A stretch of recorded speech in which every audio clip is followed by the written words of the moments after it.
দুদিনের টানা বৃষ্টিতে একাধিক পুকুর ভেসে গেল নদিয়ার শান্তিপুরে। পুকুর মালিকরা জানালেন লক্ষ লক্ষ টাকার মাছের ক্ষতি হয়েছে। অন্যদিকে চাষের জমিতে ধান থেকে শুরু করে বিভিন্ন ফসল এখন জলের তলায়। চিন্তার ভাঁজ পড়েছে চাষিদের। অন্যদিকে যেমন পাট চাষিদের ভালো দিক দেখা গেলেও অন্য ফসল চাষিরা দুঃখের সাথে দিন কাটাচ্ছেন। গঙ্গার তীরবর্তী এলাকার মানুষ বন্যার চিন্তায় আতঙ্কে দিন কাটাচ্ছেন। এই বিষয়ে কে কি জানালেন শোনাবো আপনাদের। নদিয়া থেকে জগন্নাথ মণ্ডলের রিপোর্ট। আপনারা দেখছেন আরবিপি টিভি বেঙ্গলি নিউজ। চ্যানেলটা ভালো লাগলে সাবস্ক্রাইব করে সঙ্গে থাকুন সবার আগে খবর পাওয়ার জন্য। আর যারা আমার চ্যানেলটা দেখছেন তাদের অসংখ্য ধন্যবাদ। আপনার এলাকায় এই ভারী বর্ষণে আমাদের এখানে যে একাধিক যে চাষের জমি ছিল, সেই চাষের জমিগুলো সব ডুবে গেছে। ধান ফান যা ছিল সব ডুবে গেছে। পুকুর যা ছিল সব ডুবে গেছে। মাছ ফাছ যা ছিল সব ভেসে গেছে।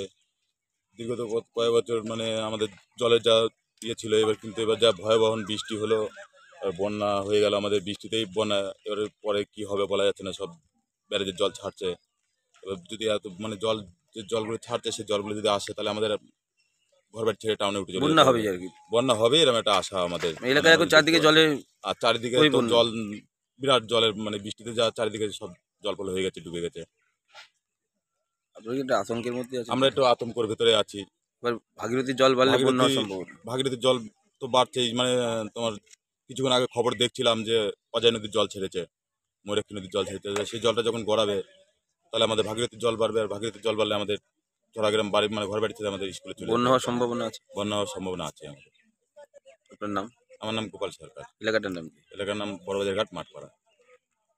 পুকুর বলুন। এটা হয়তো গত পরশুদিন যে অতি ভারী বৃষ্টি হওয়ার ফলে এক রাতে টোটাল শান্তিপুরের যে জলাশয় পৌরসভার নতুন হাইডেন করেছে, আমাদের শান্তিপুর ফিশারিজ কোল দিয়ে সেই জলটা যায়।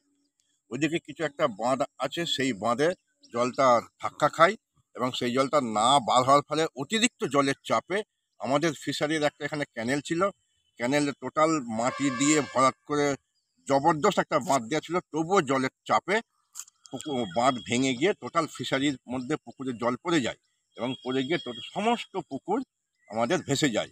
এবং ভেসে যাওয়ার ফলে 15 থেকে 20 কুইন্টাল যে মাছ ছিল, সমস্ত মাছ আমাদের মাছের কোনো চিহ্ন দেখছি না। অতএব সরকার মহোদয়কে আমরা অনুরোধ করব যেন আমাদের ফিশারির দিকে তাকিয়ে আমাদের এখানে একটা নজরদারি করে যেন আর্থিক কিছু সাহায্য দেওয়া হয় আমাদের সমিতি। তাহলে কি পৌরসভার জল নামার জন্যই কি এই ক্ষয়ক্ষতিটা বলে মনে এটা করছে? পৌরসভার জল নামার জন্য ঠিক নয়, মানে পৌরসভার হাইডেনটা নতুন হয়েছে, একটা পৌরসভার যে নতুন হাইডেনটা চালু করেছে সেই জল এখনো পৌরসভার ড্রেনটা কমপ্লিট হয়নি। সম্পূর্ণভাবে এটা পৌরসভার দোষ নয়। ড্রেনটা এখনো পুরো চ্যানেল চালু হয়নি, ক্যানেল ফ্যানেল চালু হয়নি, কোথাও কোথাও বাঁধ দিয়ে আছে। ওইদিকে একটা রামনগর চলে একটা ক্যানেলে বাঁধ দিয়ে আছে, সেই বাঁধটাও জলে গিয়ে ধাক্কা খাচ্ছে, যার ফলে আমাদের এদিক দিয়ে জলটা ঢুকে গিয়েছে। কত টাকা ক্ষয়ক্ষতি হলো মাছ? প্রায় 15 থেকে 20 কুইন্টাল মাছ ছিল। পার কেজি 100 থেকে 200 টাকার মধ্যে পার কেজি।